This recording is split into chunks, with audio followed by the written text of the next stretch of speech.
Ladies and gentlemen, boys and girls, welcome to the NJ podcast. This podcast aims to share stories, tips, and insights about achieving success while having fun. From topics ranging from personal development to business, entertainment, and sports, the podcast will have conversations with experts and people in their respective fields. The podcast will also share insights from Jablo James's published and upcoming books. The tagline, which is the theme of the podcast, is "Success is a progressive realization of a worthy ideal." This means that you are doing what you have always wanted to do because it is aligned with your highest values, and this is the only way you can live a truly fulfilled life. Your host, Jablo James.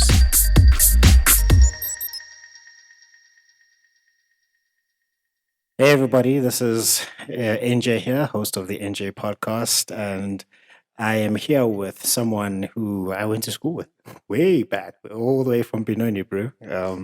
And this is the second season of the NJ podcast conversations. And remember that the tagline of this show is that success is a progressive realization of a worthy ideal. What that means is that you're going after what you've always wanted to go after, not because somebody else is forcing you to do so, because that is the only way that you can truly live a truly fulfilled and inspired life. And on the show today, I have Adrien Condradie. He is a music DJ, an enthusiast, and a producer, and basically he wants to take over Kanye's spot. I think that's what that's what he's after. That's what he's after. And right now he's just taking what we call sort of like a sabbatical and just trying to just refocus and re-energize so that at the end of the day he'll be able to come back stronger and faster into the music game. So Adrien, thank you very much for joining me. Thanks for having me, man. Good to have you. So, other than my introduction of you, can you please just tell the people who is Adrien, why is Adrien, and where is Adrien going?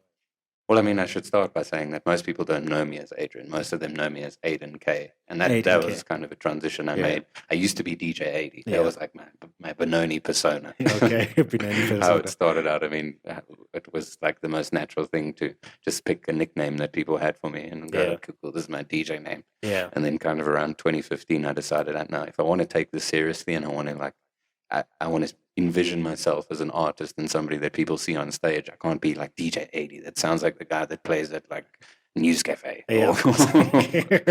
or Presley's or something like that. So I was like, yeah. okay, well, what is the stage name? So then my middle name is Aiden. So I thought, okay, well, let me use that and figure out a way to make it sound like a name. And I mean, more people now know me as Aiden K than they do as Adrien. So Yeah. that was basically the intention behind it. So I mean, it was something that I long dreamed of as a child, I guess, to want to like be a musician. I never really pursued it seriously as a child. Yeah. I kind of fooled around. My parents bought me a guitar. I played in a band. I mean, St. Dunstan's used to have like a church band that because St. Dunstan's had the school and then they had the church and Yeah. used to play in the church band on Fridays and Sundays, that Yeah. kind of thing. And then I discovered house music, and that was like that for me was like a revelation. I used to go to U parties back in the day and like watch the old U parties. and I mean watch the guys play, and I just remember thinking, I can't remember who it was. It was either Fresh or DJ Cleo, like when DJ Cleo was like massive. Back in the way, I don't know where did he go. He's still around. I mean, he still releases music, but like I think Hands Up for me was like watching him play it to, okay, cool, it was maybe like 600 white kids, but it was like this revelation. Like that was what house music was back then. There wasn't like a cultural segregation of like, I listen to this or you listen to that. It was like, it just, people resonated with it across boundaries. And I just remember thinking, this is what I want to do. And I started buying CDs and mix CDs and Soul Candy CDs and like DJs that I had knew nothing about. I mean, I knew literally nothing about it. I didn't know anybody in the scene. I didn't know anything about it. And I was like, okay, well, the only way to learn is I would go to Look and Listen or Music and buy a CD and think, okay, this must be what it is. And I'll never forget, like one of the first gigs I ever played. I mean, I knew nothing. I went to the gig and I just was playing like mixed CDs that were already mixed. So like for people who don't know, like DJs, you don't like buy a CD from the store and then you go and play it. You like back in the day, you used to buy vinyls, and vinyls would have like a radio edit and like an extended version, and DJs play extended version so you can mix two songs together. Yeah. But compilations are something completely different. Mm. DJs have mixed it already. So like I'm busy playing like this song that's actually already mixed, Yeah. thinking like this is what you do. Yeah. And it was a very steep learning curve for me. and then I met a good friend who we both know. His name was DJ Farisi. DJ Farisi. Yeah, Jared. Jared. Oh yeah, Jared. Yeah. And he's actually like, he was like a mentor to me, because he was like getting into the DJ thing, and he was getting a few gigs here and there, playing like school things and that kind of thing. And he taught me how to mix. And from that day, I was like, I remember I finished matric, went on holiday with my parents after that. I was sitting, like, must have been like middle of January, like 2 weeks before I'd signed up for university. I'd signed up to go and do some rubbish degree at Tux. I think it was like BCom business management or something. And I told them like 2 weeks before, listen, this isn't for me. Oh, 2 weeks before you went? 2 weeks before I was meant to go for like orientation. Dude, how are you still alive? I don't know. They were very supportive. They were just like, okay, well, we respect your decision, but you can't not do anything. Okay. Like, you have to do something. And I got into sound engineering, and that was also a waste of time. I mean, I thought I was, when I decided I wanted to get into like music production, I thought, well, most other careers, I mean, what do you know at 18? Like most other careers, cool, you got to study, you got to follow this path that's set out before you, and then you'll get to a point where, okay, now I know enough to make a career of it. But the reality is, sound engineering doesn't prepare you for what being a DJ or a music producer is. I mean, it's a course that was drawn up by people that didn't make it themselves. So why you gotta listen to someone who hasn't made it themselves? That's the biggest thing, especially with like music production. Whereas if you think about like the guys that do festivals and concerts and do the live sound, they're practitioners. Whereas like the guys that were teaching you how to make music have never released the song on a label. Or it's like been a friend's label, or they've mixed some country artist. But like for me, as somebody that wanted to get into electronic music, I was like, no, this isn't for me. I've saw it through, but I was like, the last few months, I was like, I'm not taking this seriously. This isn't going to get me where I want to go.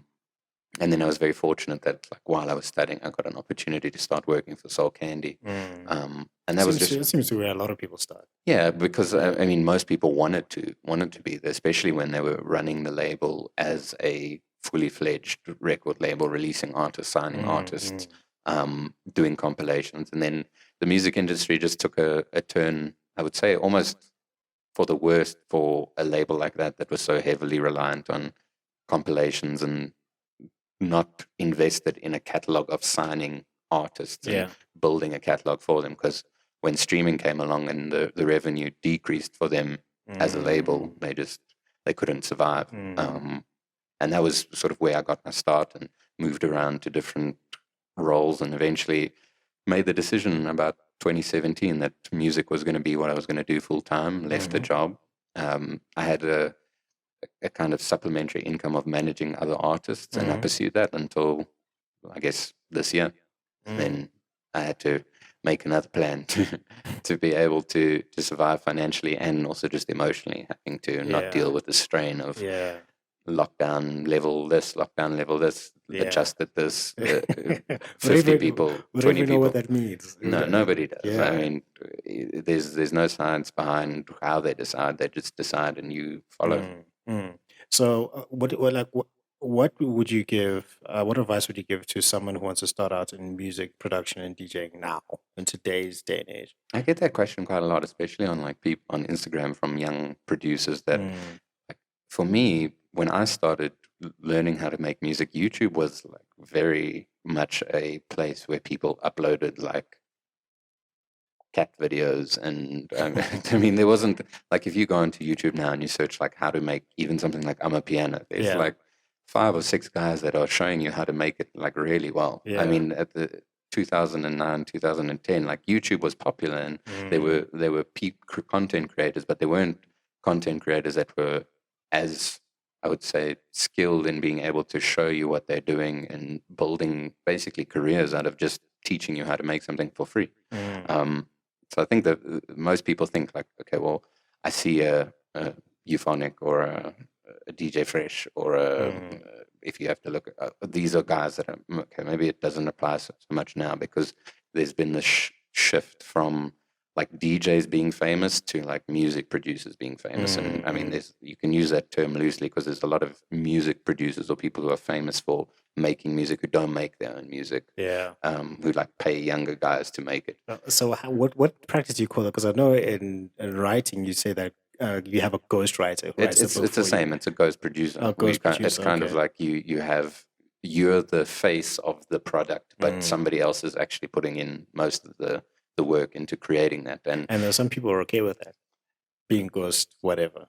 yeah, because I mean, some people. Well, for one, most people don't have I guess the ability to sell themselves as an artist. And I mean, that's something that I struggled with as well. I mean, part of being an artist isn't only how can I get gigs by making music. It's like, how can I actually network? How can I sell myself to people? How can I sell myself to an audience? Like some people just don't have that in them. And maybe I would say most ghost producers, nobody gets into it thinking, oh, I'm going to be a ghost producer. They usually find somewhere along the path, they realize that their talent is probably better used working behind the scenes than sort of in front of the camera on the stage. So they kind of get into this rhythm of working for other artists and producing beats and selling them. And I mean, they can make a lot of money. I mean, if you think of somebody like back in the day, like Scott Storch was Dr. Dre's producer.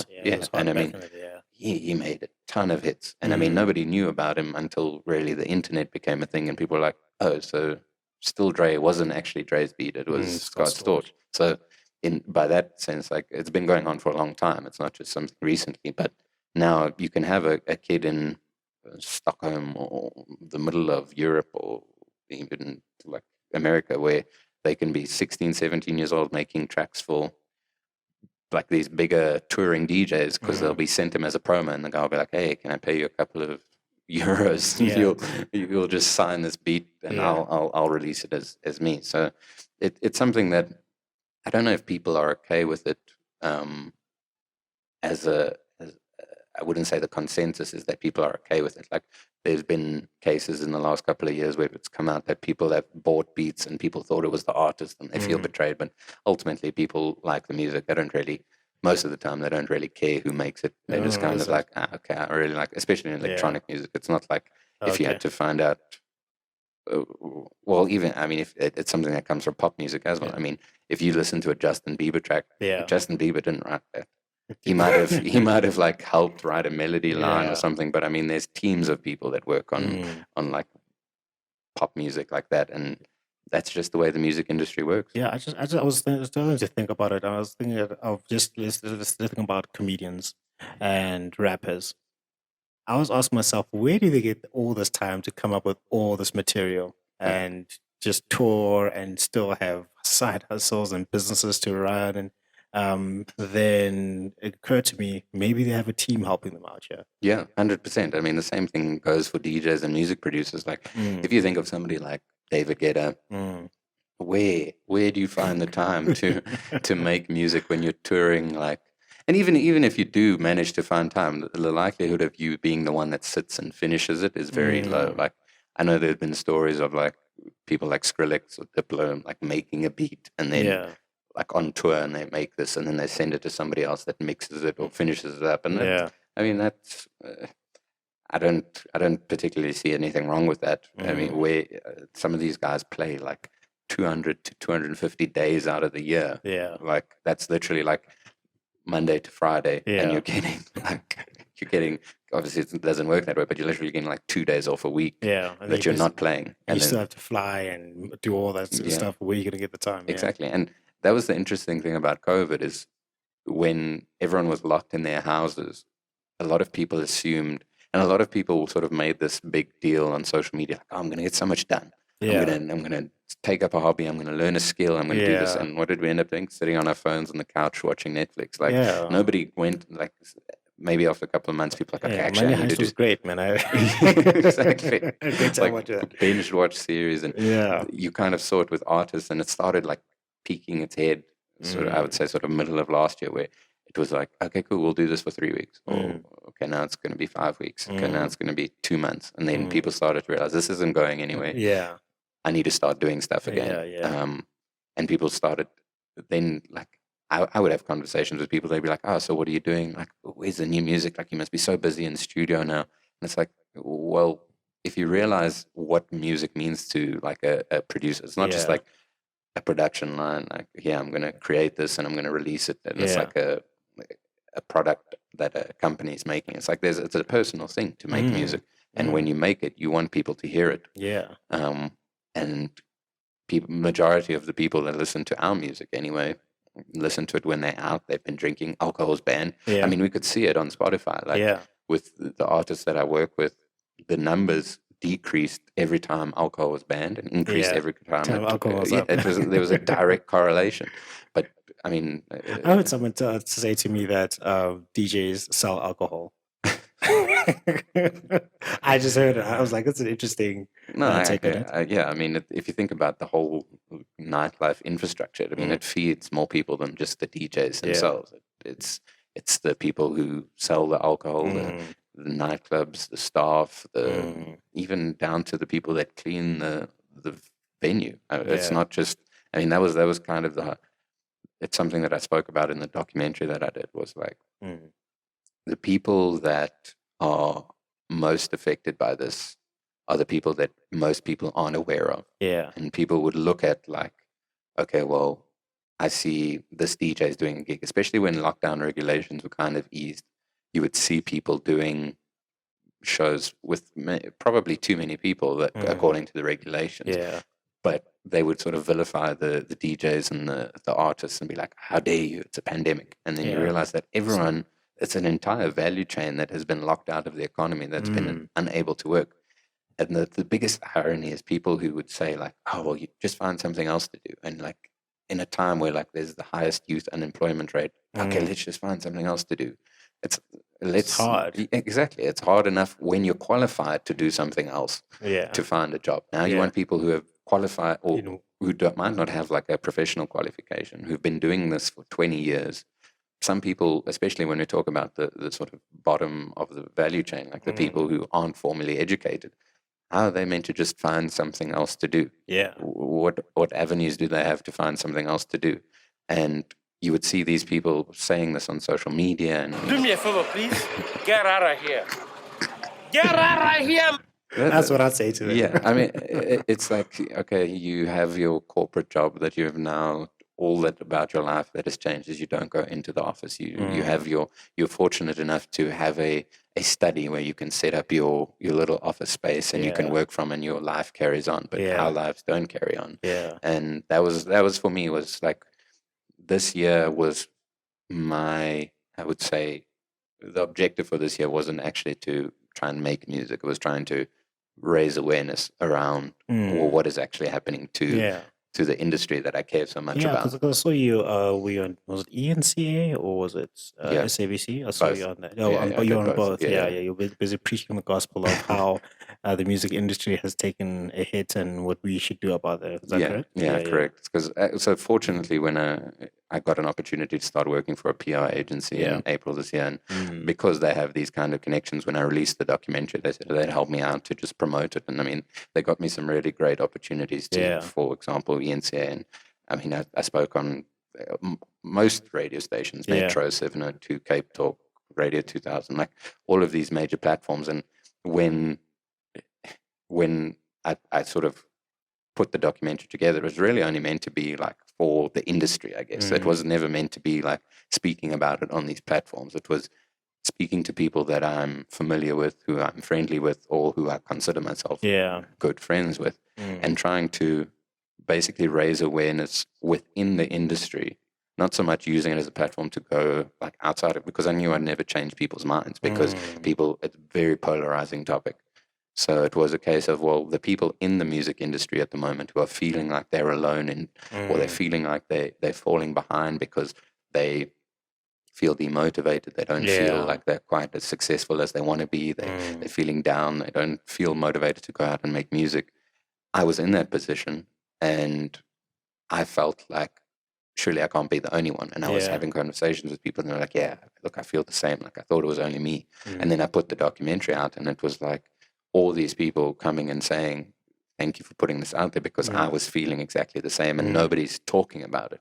Everybody's talking about all these other sectors, tourism, that are struggling. Nobody's talking about entertainment. Mm.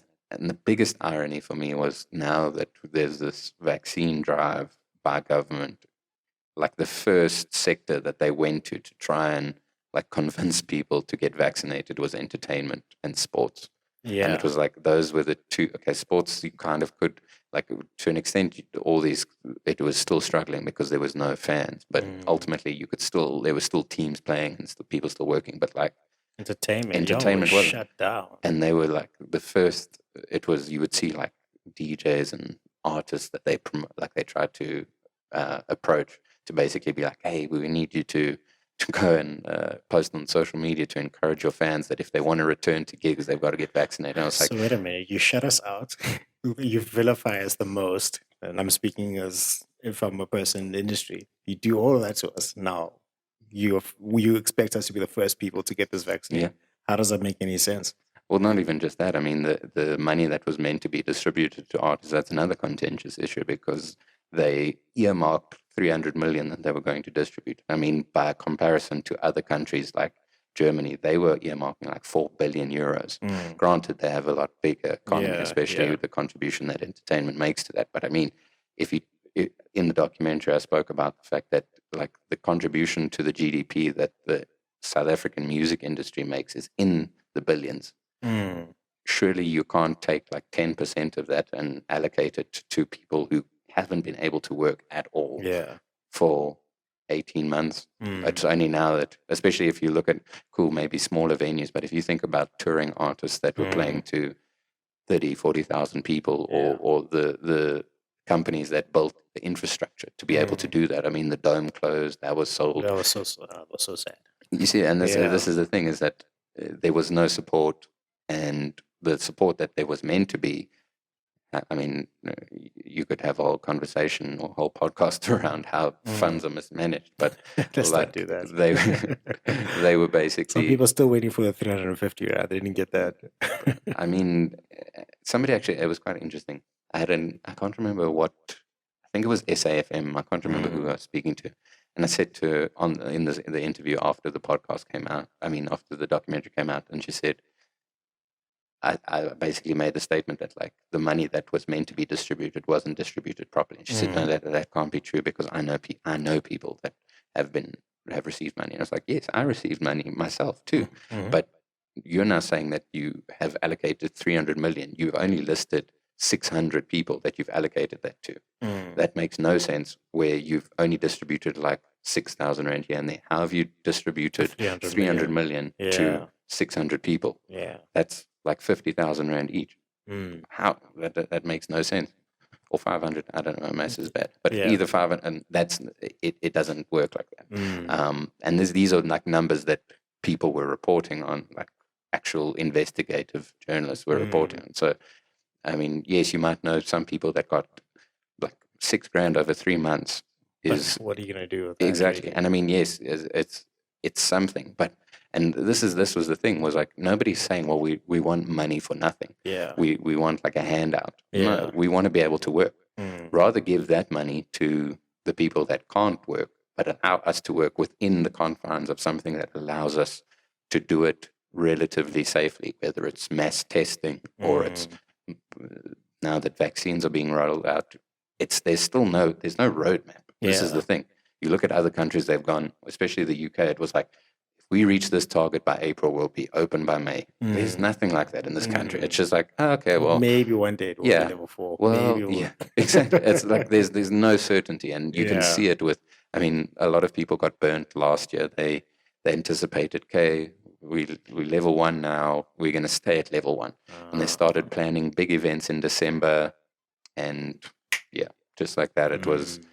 And I mean, in the documentary, I spoke to a guy that owns a company called Howler, and they're a big ticketing platform. They must have had to have issued refunds for thousands of events that were meant to happen in December.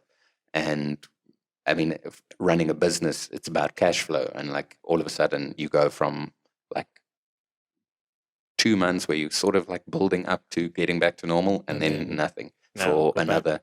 and that was the thing that a lot of people said was like January this year was like the darkest place for them because it went from, okay, well, we'll get through this. Like we can sort of see, okay, maybe 2 months, maybe 3 months. Okay, you can see like the UK and Europe are opening up. Cool, we're going to plan. We opening up, cool. And then it was just shut again. And everyone's plans and hopes that the things were going to get better for them. That when we went into level, whatever it was in December over New Year's, a lot of people in the entertainment industry were in a dark space. And because they couldn't do anything about it, right? yeah, and it was a case of, well, we had this hope that things were going to get better, and it was the rug was just pulled out from underneath us. Because people in entertainment, hospitality, you guys thrive off of venues, events, alcohol, all of that was gone. And now there's not much that you can do. Well, this was the interesting thing was like, I remember putting out a meme. I don't know if you've seen it. It was that like, I can't remember the scene. It's like James Franco about to be hung. Oh, and he's like, it's your first time here. Yeah. And when was it? It was June or July when the hospitality industry, when they closed sit-down restaurants again. And I remember making a meme of like the entertainment industry was James Franco, and the guy that was like looked shocked was the hospitality industry, because it was like, oh, this is your first time. Like people were shocked that the hospitality industry was closed again, and it was like, yeah, this is what we've been dealing with as the entertainment industry for the entire 18 months. Like you guys had the ability to trade pretty much freely. Granted, it's definitely when alcohol's taken away, like they struggle.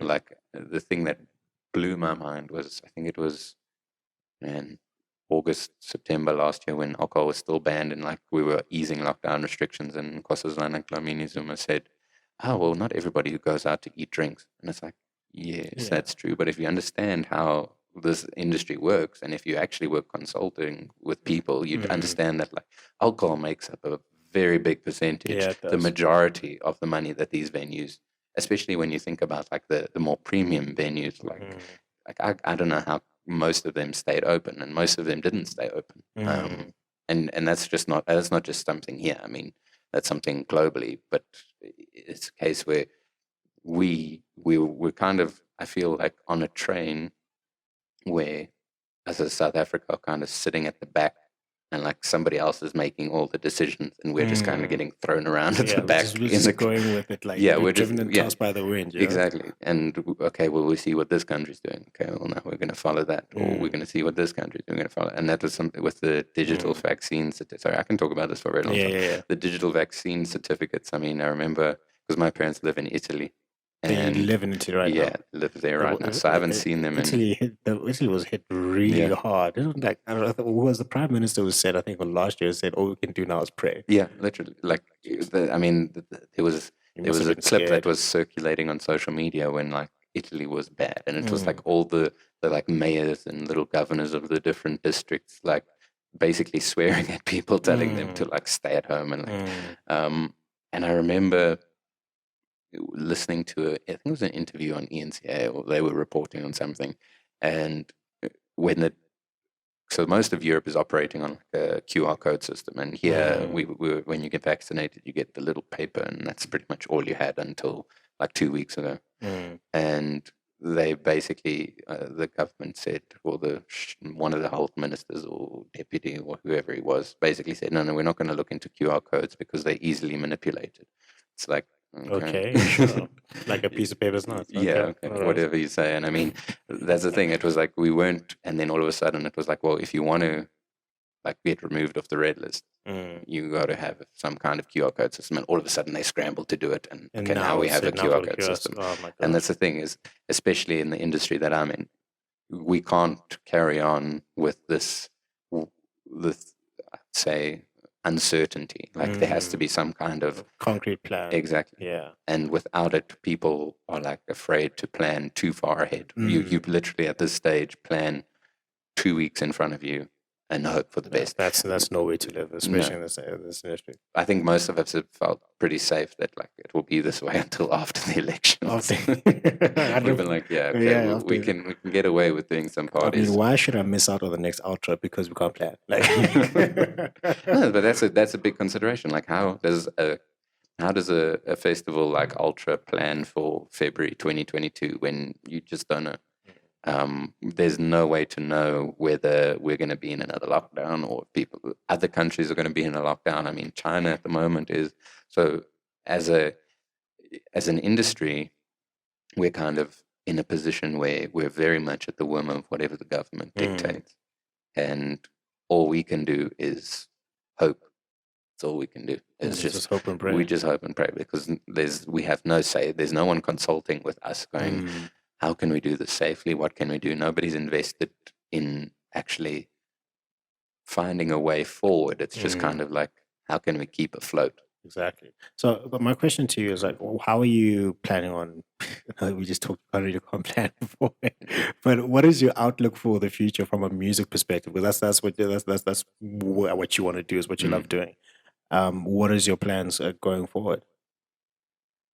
Well, that's the other thing. I mean, what worked in the music industry 10 years ago, 5 years ago, 2 years ago, those avenues are no longer as relevant as what they are at the moment. Example?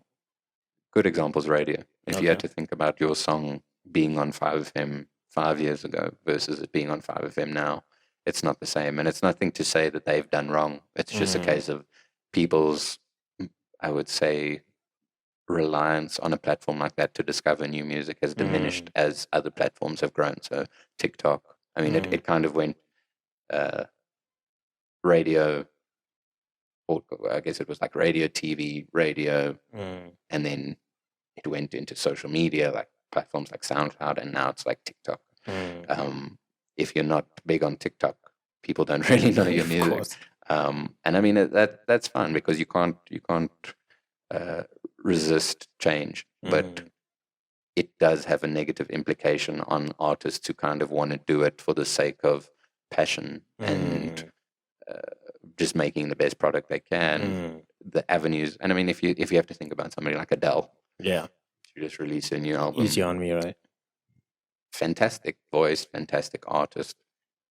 I don't think there will be another Adele in 5 years' time, because if you look at what's come up in the last 2 years, Billie Eilish, fantastic voice, but she didn't sell herself on I'm just an artist. It was I'm the whole look. I can get young kids to buy into me because I have this edgy, and then like the whole persona was around something that she was trying to sell. So this pure classical artist like Adele. Yeah, I don't know if you can have another one because that's not what sells. That's not what gets people clicking. People know her now, and they this is the kind of thing with music, is like once people know you enough that you can rely on that and carry on being consistent, like you're pretty much sorted. And that's always fascinating about an artist like Drake, is like he's managed to remain consistent and never fade, just because he's managed to align himself with the people that are always up and coming. Like he's always not far removed from whoever's the latest, biggest thing. That's smart. Yeah, it's very smart. And just as you think like, okay, well, we've forgotten about Drake, then something else comes out and you're like, okay, I still love this guy. And that's, as an artist, you put in a difficult position where you have to balance what's going to sell with what you actually want to do from a sort of internal passion point of view. So for me, it's really just a case of carrying on, trying to keep afloat for the time being until we have more certainty. And then just the thing with music as well, it's just about being consistent, but not to the level where you're like just bashing your head against the wall with no results. It's a case of being consistent enough that you can build, that people know when you've released something new. Okay, we kind of know what to expect. But as I said, like if I have to look at other artists in South Africa, radio built most of them. There's very few that got popular outside of radio, and the only ones that have broken through in the last couple of years have been through TikTok. That's to say, when we're talking about like, I would say mainstream white music, if we have to talk about Amapiano, I would say it's very much a case of one TikTok. I mean, this is the strange thing about it, is like the the method of discovery for the music is still very much like word of mouth. But if you look at like streaming services, they're the most streamed songs. Well, like Amapiano, so yeah, it's huge right now. Yeah, and I think I can't remember if it was Maparizo or Kabza de Small was like the most streamed artist on Apple Music. And I mean, if you to take into consideration the level. Like what you're hearing so far? Make sure you never miss a show by clicking subscribe now button. Follow on YouTube, Instagram, and other platforms listed. Also, check out the website for more information. This podcast is made possible by listeners like you. Thank you for the support. Now back to the show. Of penetration of like streaming services in the country is still relatively low if you compare it to the population. It's still really impressive that a genre that nobody knew 3 years ago is now the most streamed genre in South Africa. And that's not just South African music, that's putting it up against Drake and international artists. See, they're having Amapiano conferences and concerts in the UK. Yeah. Devon Koko was there, Casper Universe was there, Mapurisa, all these guys were all there. I mean, it's amazing to see. But this is the thing for me is like I don't know if we'll ever see South African artists performing at that level that aren't completely. It isn't like a completely South African thing. So by that I mean, if you look at like Amapiano, if you look at Black Coffee playing like Afro House, people buy into it because it's different. But we not necessarily, so I speak for myself and I speak for the industry, the sort of part of the industry that I'm in. We play a lot of international music. We don't play a lot of local music.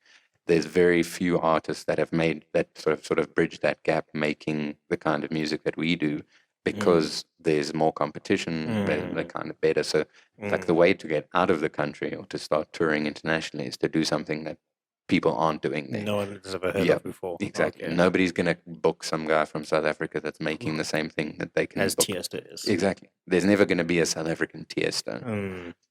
Best example is somebody like Carl Watson. And even him, like he's created a sound that's unique to him. And people have, I mean, it's not that far removed, but it's unique enough that people can identify with it and buy into it.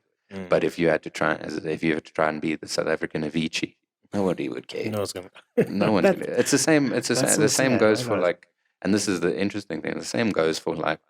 That was my favorite DJ. So sad. Avicii, yeah. I mean, it's the same that goes for pop artists. And that's something that I when I worked at Universal and then leaving Universal, a lot of people would sort of ask me when they have like a son or a nephew or a friend who can sing, and then they'd send the music and it literally sounds the same as like a Sam Smith or a John Legend and all I can say to people like that is, if you sound exactly like them, why would somebody want to buy your CD or stream your song as opposed to theirs when they already know who those people are? They're really established. They've already got a marketing team. They've already got the hold on the market. So now you want to just copy them. Exactly. Why would somebody want to listen to you? So the only way you can stand out is to be different. And that also comes at a cost, because you now, if you really love John Legend and you've spent your whole life singing John Legend covers, how do you now suddenly go, okay, well, I want to be like this other, a cooler version of Ed Sheeran kind of thing. It's a very complex thing to try and describe to somebody. Like how do you break into the scene, or how do you get established from nowhere? Because as I said, the platforms that were there aren't there anymore. It's more than just, okay, we'll make a good song, because it has to be a really good song for it to actually stand out. Yeah, I heard a story about Calvin Harris, the guy who makes the most money as a DJ. Is that still the case now? Actually, no, I didn't see what it was last year, but I think it was probably because the majority of his money was coming from doing like just Vegas shows, and with Vegas being closed, it's probably not the case last year. I imagine moving forward, it was. I mean, when you're getting paid like $2 million for a weekend, it's not a bad cash king. I should get him on the show one day. It's like, Calvin, how'd you make all this money? So I heard that he, and this was just like strictly, don't quote me on this. I heard that when you started out, he had a few songs, was it one song or a few songs, and then someone gave him like £1 million to go and market the F out of those few songs, and then look and behold, this is where we are now. Wow, I didn't know that. Yeah, that's But yeah. I can imagine it does have a huge impact on you when you're able to reach the people, because that's kind of the hardest thing at the moment is like, how do you reach an audience with your music when, especially like I say, like the platforms that were there Are no longer a few there. years ago are no longer there. If you had £1 million budget to just go and put billboards of your stuff around the city and just like hand out free samples, maybe that's what they did back then. Like you could definitely build I mean, you kind of see it with a few artists that like it's quite easy to see like the people who like rely on their parents' money. Like they'll pay for like a nasty C feature on their track, or they'll have a music video and that kind of thing. And you can always be like, okay, this person's parents have money they because helped them, you can always see like you didn't build this yourself with the music that you're making. You're kind of like trying to take the shortcut to success by piggybacking of somebody else that's just going to be like, cool, give me. But do you think there's something wrong with that? I don't think there's something wrong with it. I just think it's people. I think it's the same. I guess it's capitalism. The market will judge whether they want to buy into it or not. And more often than not, answer. That's a very good answer. Yeah. More often than not, people are just going to go, like if it's a great song, cool. I mean, if you can do that and you can use it to kind of emphasize or elevate your persona by working or collaborating with people that charge you 100,000 rand for a feature, then cool. But also, there's no shortcut to getting heard. It's that being said as well. Like some people do somehow find a very short, straight route. They kind of like. I mean, a good example is like there was a track that blew up on TikTok last year. I should really explore this TikTok thing. Like, no, like I really like as a somebody that indulges in it. I've never made it like. I've never focused on trying to promote my music on it. It's always been like a platform to just make stupid content. And it was something that I was very much against before the end of last year. And then January, I was like, I mean, I used to make stupid videos on Instagram. Might as well make stupid videos on TikTok. And I made like a couple and they'd get like 200,000-300,000 views. And I was like, oh, okay, well, this resonates with people. But it's like some people they just do this. Like, and you can always see like, okay, cool. You still live at home. You don't have, like, you can make 20 videos a week. And that's, I think, but that's another example of how like these things just happen. Like that's the thing with entertainment. Like there's no formula. There's no way of. I mean, the dude just literally pointing at things that are stupid. He just points at it. Now he's worth $2 million in 18 months. It's mad. Yeah, the most followers on TikTok. He's amazing. I love it. So, so with you, your genre is electronic house, EDM, electro dance music. Yeah, I mean, I wouldn't use the word EDM just because that sort of became known for, or I'd say like what the Tiestos and the Aviciis were. Although, like, I would say electronic dance music encompasses multiple genres. EDM just kind of got associated with like progressive electro house. Yeah. The genre that I would classify myself as, it's difficult because like under the house umbrella, you still have deep house and you have tech house and you have a little bit of techno. But I wouldn't say like I'm confined to just one. I kind of move between. It's more of a fluid thing, moving between them. Whatever I feel like making, I'll make. Whatever I feel like playing, I'll play.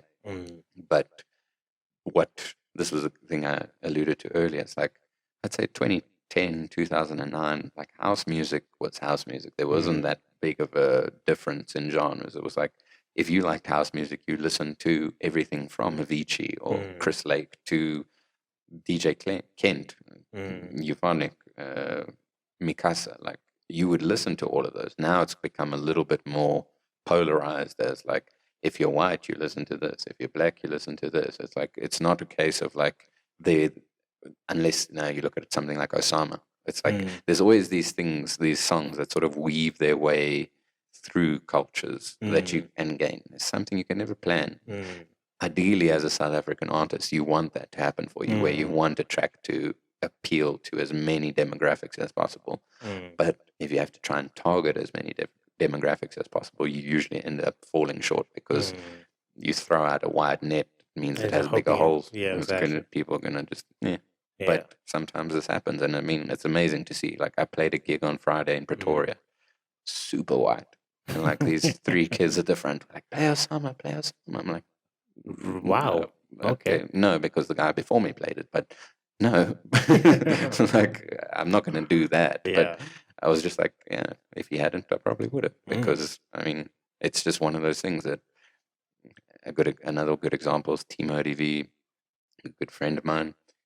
2015 song that he made, Save Me, pretty much, if it had, I think it was like maybe 100 plays less than Shumaya. Like, Really? it lost the most played song on radio by, like, when I say like a few hundred or like under 100, it was very close. And that's just another example of like a song that just so happens that, I mean, that was never his intention. I've spoken to him a lot about it. Like, it just kind of happened that it just resonated, and it wasn't constricted to one culture or one demographic. It just it played from 5FM to Metro. It was like, it just, people loved it. Blew up, Yeah, Mikasa was a good example as well. And that was the thing in the early days. Soul Candy, that was them. That was them. Yeah, They they like, built whether you Soul were Candy, whether you were going out to Stones in Edenvale or you're going out to somewhere in Alex, like, you were listening to the songs that they were releasing or putting on their compilations. And I guess, like most things, it's just become like a polarizing.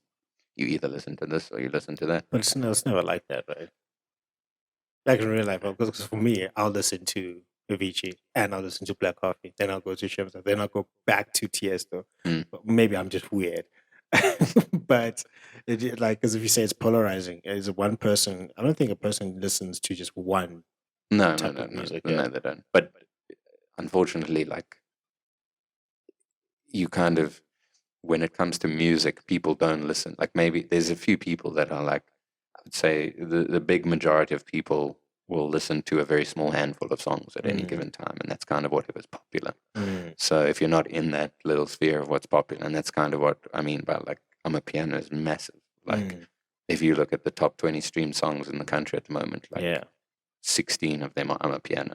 And that's not because it's like, and maybe it's wrong to say that it's polarizing on like a race or demographic level. It's just kind of like, wherever the crowd is where the people will go. It's not like you're going to have people. It's not like you're going to have people listening to 5 different genres. Like, kind of like the 20% of, like, 80% of the people. Let's say like the 80-20 rule. 80% of the people are going to listen to like 20% of the music. That's kind of how I view it anyway. And then how did you go? How did you select your genre? Was it something you just loved listening to the music, so you said, "Yeah, I'm going to play this"? I don't think I ever made a conscious decision of like, I'm going to make this. I mean, obviously, when I started early on, it was, as I said, those compilations, like those Soul Candy compilations that like influenced me. And back in the day when I was learning how to DJ, that was what I would play. And then kind of as you get more experience, you learn where to look for music, and you get your taste evolves a bit more. And then that was when like the EDM movement happened. And Avicii, progressive house, that was the big thing.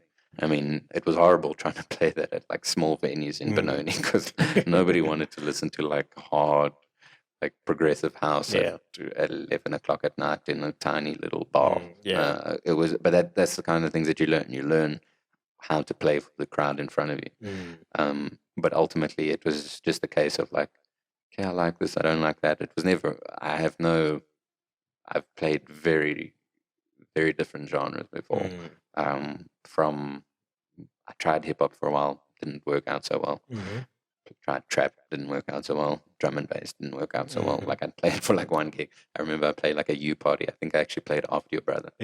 And I tried to play like, it was when trap had just, but it wasn't like what I would call trap now. It was like when like, what was that track? Harlem Shake had sort of come out. It was like that kind of trap. I remember trying to play a set like that, and literally all of these kids just left. They were like, no. what does that do for your ego when people just like disappear from the dance floor? I guess I was just like, okay, that didn't work. Yeah. Moving on. I'm not going to try that Next again. one. Yeah.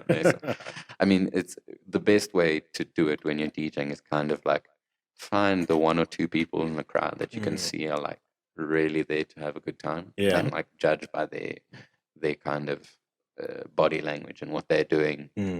If they're having a good time, you're like, if these other people aren't, I don't care. I'm playing for you. Yeah. But then if they stop, then you're like, okay, that one didn't work. Let's That try one, again. I quickly change the tracks. That's the You kind of change thing. track. Yeah. Like, do you like so when things are not working out in your set?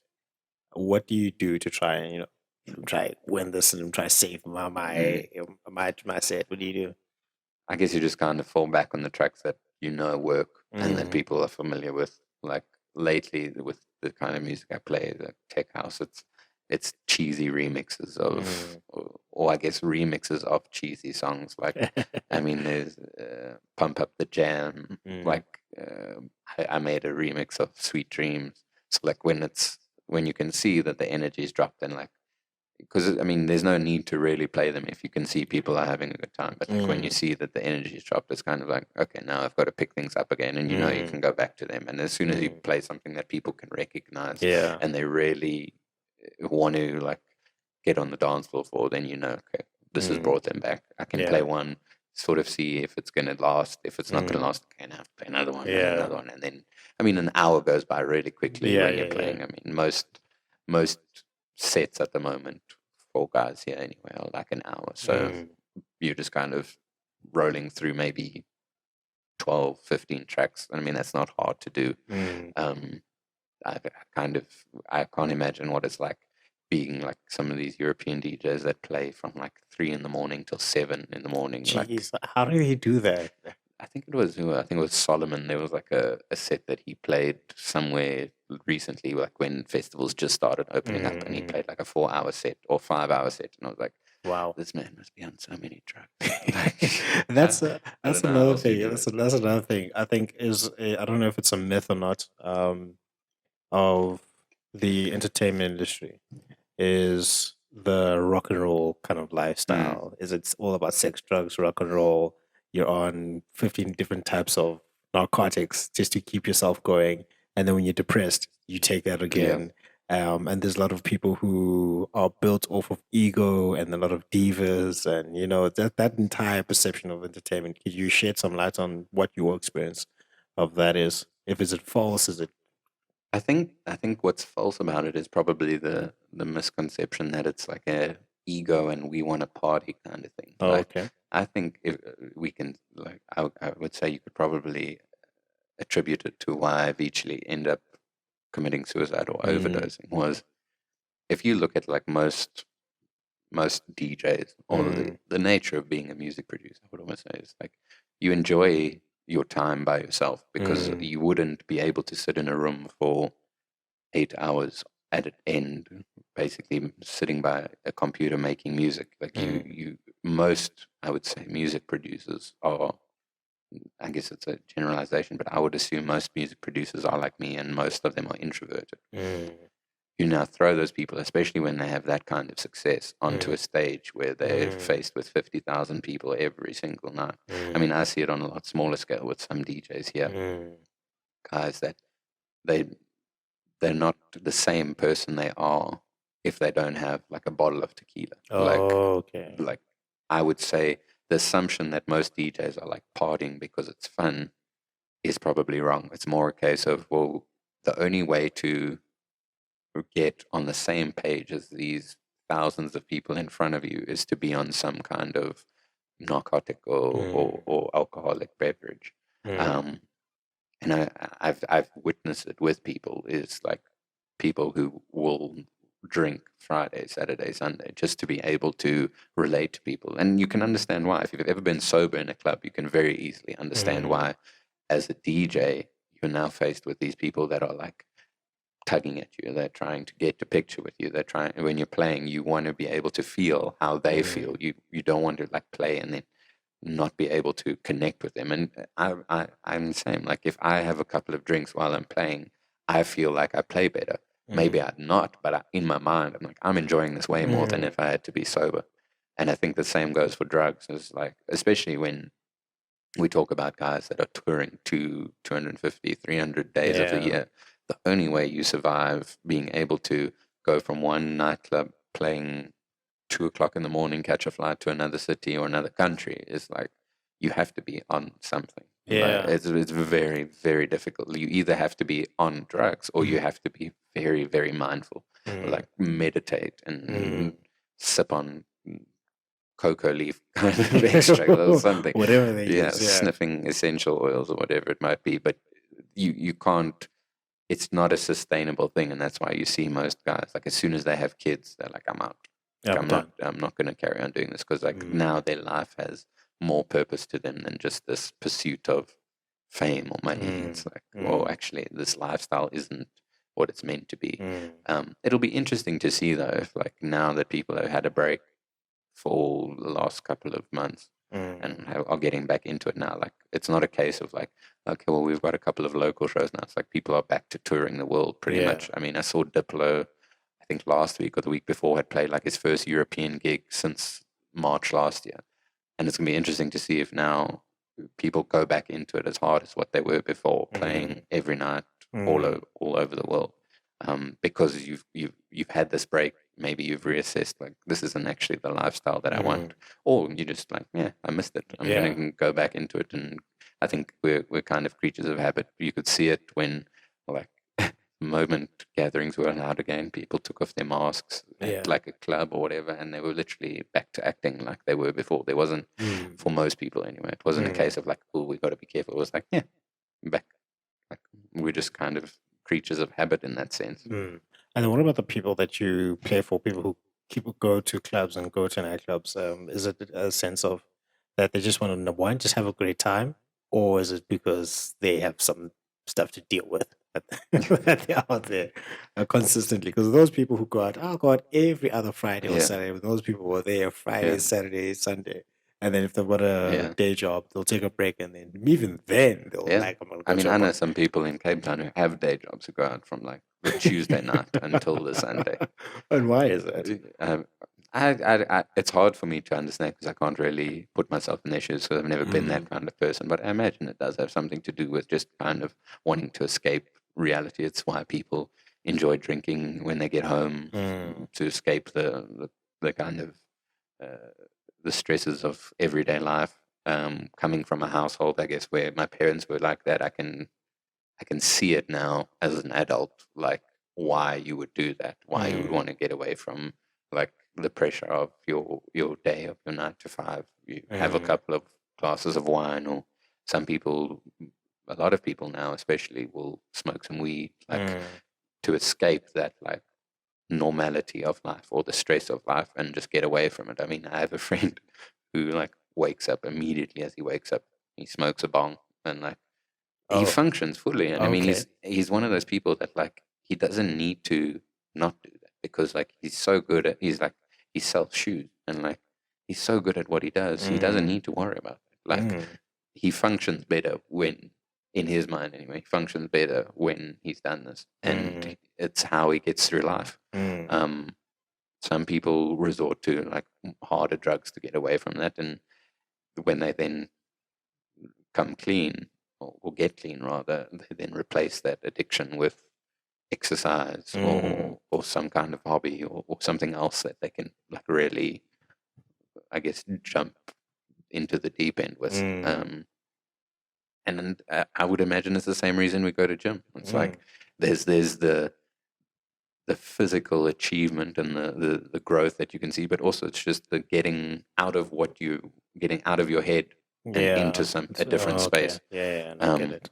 That was why I enjoyed taking up golf, because like you can't think of anything else when you play golf. Because the moment you do, it's gone, and then you hate your time. So like, when I was stressing, like a couple of years ago, I just went through a stage where I was like quite depressed, and I was just like playing golf regularly because it was like the only thing that took my mind off of what was going on was like, I'm just going to do this because if I don't, if I'm thinking about something else, I'm going to shank the ball that way, or I'm going to be more angry. So like, Yeah. this is all I can think about.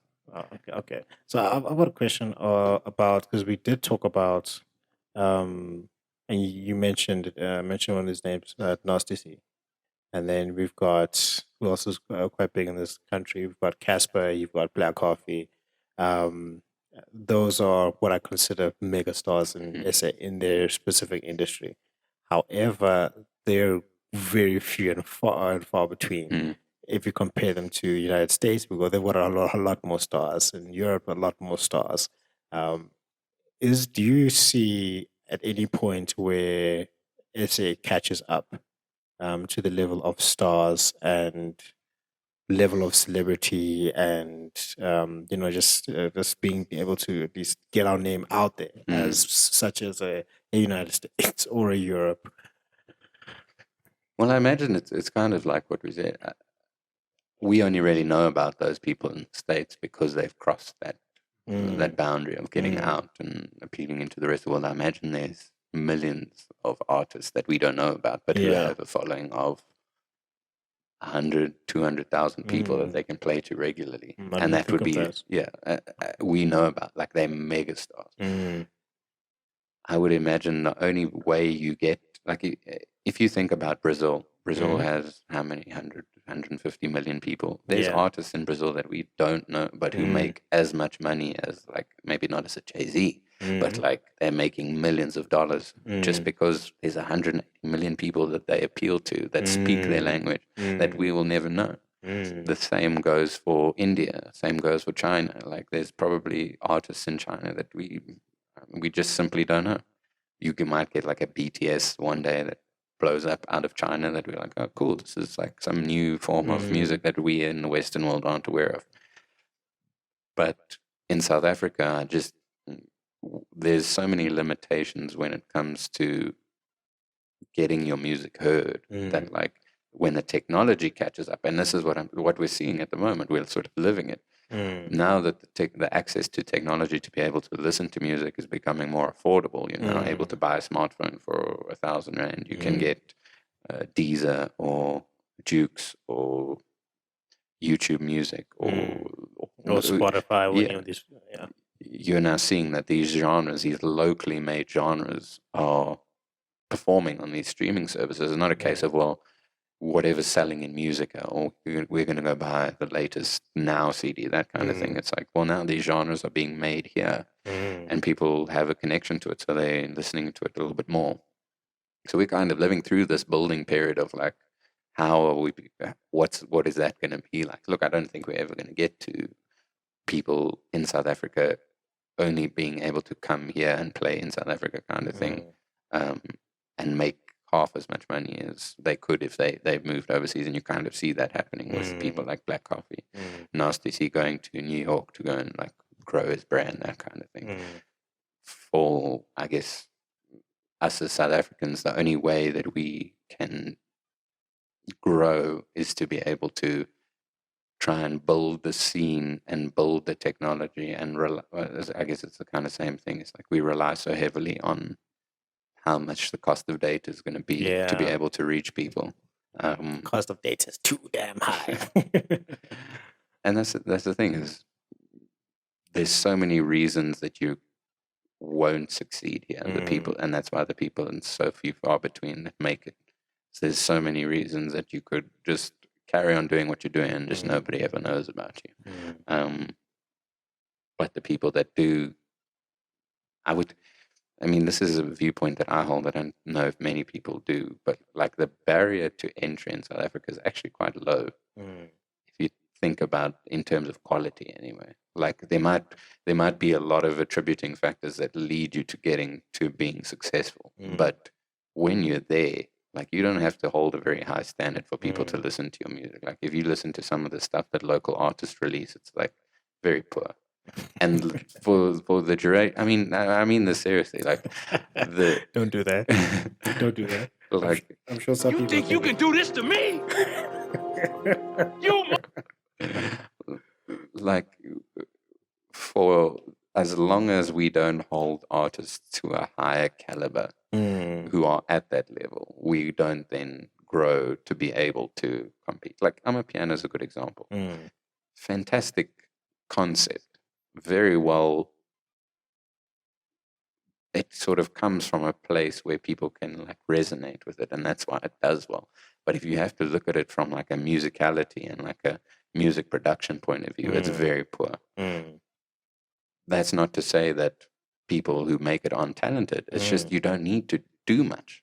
Like if you think about, like, if you listen to the actual like beats of these tracks, they're not very complex, and they all use the same kind of sound. But that's the thing. That is what makes it.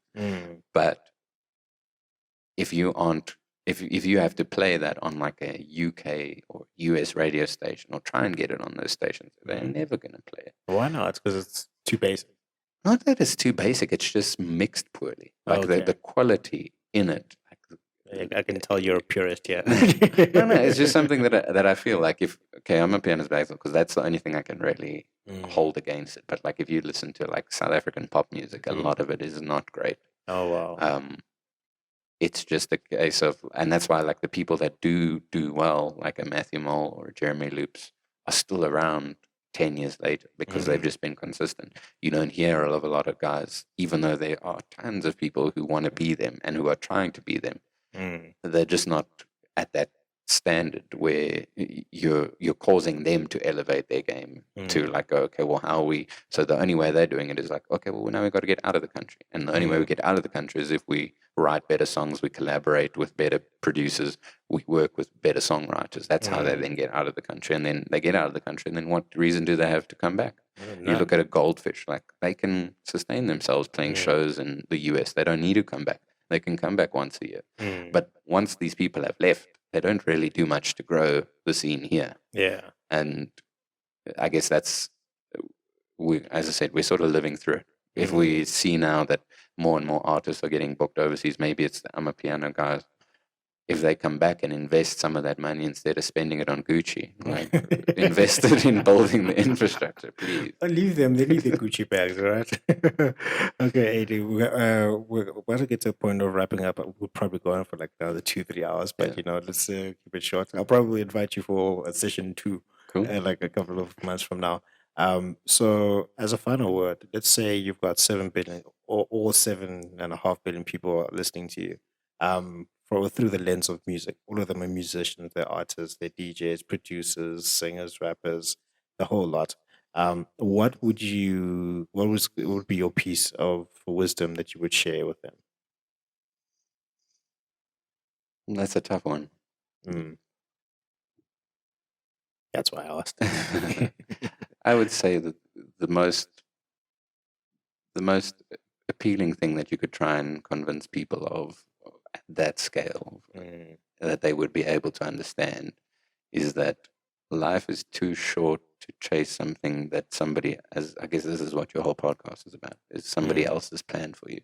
It's like you don't have enough time to sit around and wait for an opportunity to happen. You have to go out and get it yourself. If the doors that you want, I mean, I can't remember who said this to me, but if the doors that you want to open for you aren't opening, you build your own door. And when it comes to music, that's the most appealing, or I would say that applies to the most people rather. If people don't want to give you gigs, people don't want to book you, make a plan to throw your own events. If your music's not getting heard, go out and speak to people, build a connection with them, find a platform, build a platform, be able to create a community around yourself that you can rely on. Don't worry about what everyone else is doing. Yeah. That's something that I've struggled with for the longest time, is paying too close attention to what everyone else is doing rather than actually having a plan for myself. Yeah. And the moment you can separate yourself from what's going on around you, where it influences you to the point that you're like, I should be doing better, or this person is doing more than me and I feel bad about it. Rather just focus on yourself, stay in your own lane, and have a vision for what you want to do. Don't rely on somebody else to open the door for you, because the people around you that you're trying to compete with aren't waiting for those people. They're doing it themselves, or they're going out and building the relationships with the gatekeepers. And all you can do as an artist is really remain true to yourself in doing that. Because also, if you sell your soul to try and get somewhere, it's not very long until you find yourself very empty and very hollow and probably on drugs. Yeah. Acid. No, I'm joking. All right, cool. Thank you very much, Adrien. That's Adrien K. Yeah. That's what we'll call you. Yeah. Aren't you playing soon? Or are you playing somewhere this weekend? Yeah. I do these weekly events in Rosebank. Oh, okay, cool. I should come through. Please do. What time is it? 1 to 10. Well, on a Saturday or Sunday? Sunday. Oh, the Sunday. Okay, cool. All right, cool. That has been Adrien K, and this is myself and Jablo James, host of the NJ podcast, and we talked about all things music and what we can do during this time of COVID to just sort of reassess and reevaluate ourselves and how we can grow the South African market and just raise the standard of the work that it is that we do. And that has been Adrien K. Thank you very much for joining me. This is the first one. We'll do another one. Cool. Thanks, man. Not too far in the future. And guys, remember that success is a progressive realization of where the ideal. That means you're going after what you've always wanted to go after because it's aligned with your highest values. And that is the only way that you can truly live a truly fulfilled and inspired life. So you need to go out there and change the world because you are the only person who can. And I will see you on the next episode. Thank you very much, Adrien. Thanks, man. Thank you for joining us on this episode on the NJ Podcast. Make sure to visit the website, the njpodcast.captivate.fm, where you can subscribe to the show in iTunes, Stitcher, all the other podcast platforms, or via RSS so you never miss a show. You can also find the video content on the YouTube channel and Instagram page. That will be Jablo James on YouTube and jablo.j.ngosi for Instagram. Please subscribe and follow on those platforms as well. And while you're at it, if you found value in the show, we'd appreciate a rating on the podcast platforms, or if you'd like to tell a friend about the show, that will help us out too. If you'd like more information about published or upcoming books, visit www.njablojames.com for more information. Please reach out if you'd like to share what you would like to hear and which guests should be invited to the show. And remember, success is a progressive realization of a worthy ideal, which means that you are doing what you have always wanted to do because it is aligned with your highest values, and this is the only way you can live a truly fulfilled life. Now just chill until the next episode.